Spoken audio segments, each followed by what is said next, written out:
Fall is my favorite time of year. Crisp air, colors changing, campfires, and yes, Halloween. Now I get it. This particular holiday is kind of a grab bag of emotions and reactions. Well, it's also a grab bag of candy and spider rings, but that's another story. But hear me out.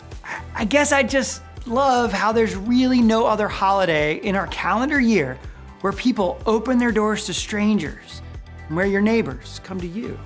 I love pumpkins. I love dressing up. I love giving out candy, whether it's from my front door or the back of my car, which probably sounds pretty shady if you've never attended or participated in a trunk or treat. But I don't know, there's just something enjoyable about taking a night off from being you, getting to be someone else, a superhero, a character from a movie, or even just an exaggerated version of yourself.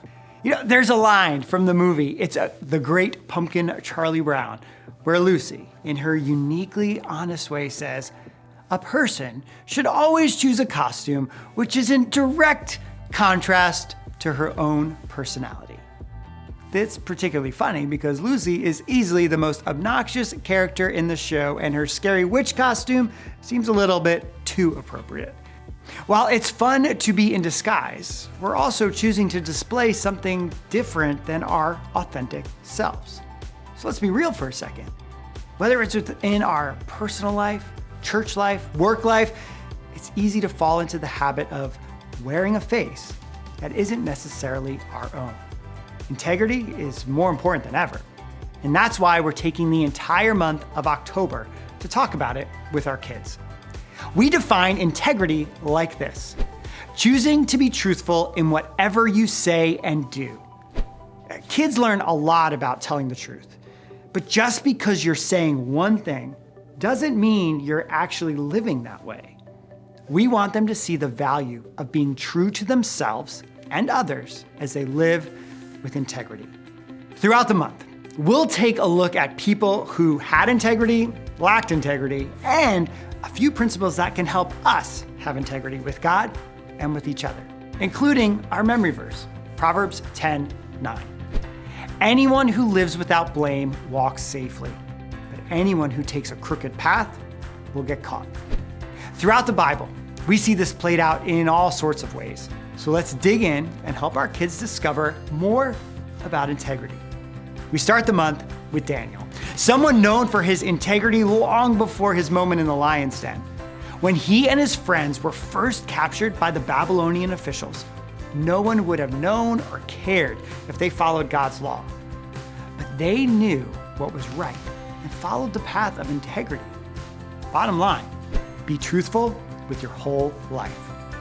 In week 2, we look closer at a verse that John wrote in his first letter to the church. 1 John 1:9 says, "But God is faithful and fair. If we confess our sins, he will forgive our sins. He will forgive every wrong thing we have done. He will make us pure." It's important to have integrity with people, but it's even more important to have integrity with God. God already knows what's on our hearts, and God has forgiven us through Jesus. But God still wants to hear from us, even when it's to talk to him about the times we've messed up. Bottom line, being truthful with God keeps you close to him. Then in week 3, we head to 2 Kings 5, where we find the prophet Elisha and his servant named Gehazi. Gehazi seized the chance to use dishonesty to take advantage of Naaman's gratitude and get riches for himself. He went behind Elisha's back, denied his actions, and inevitably lost Elisha's trust. We want kids to know that being truthful isn't just about telling the truth. It's about the relationship with the person on the other side of that truth. Bottom line, when you're not truthful, you lose trust. We finish out October with something Paul wrote in his letter to the Philippians. He tells them, "Finally, my brothers and sisters, think about what's true. Think about what's noble, right, and pure. Think about what's lovely and worthy of respect. If anything is excellent or worthy of praise, think about those kind of things." If we want to have integrity with our entire life, we have to fill our minds with good things in the first place. Bottom line, focus on what's true. Integrity is a really big deal. When those around us know they can trust what we do and say, our relationships grow stronger. And the opposite's true as well. But God has proven time and time again throughout history that He is a God who can be trusted. And we want to help kids learn to live lives that reflect all aspects of the character of God, especially when it comes to integrity.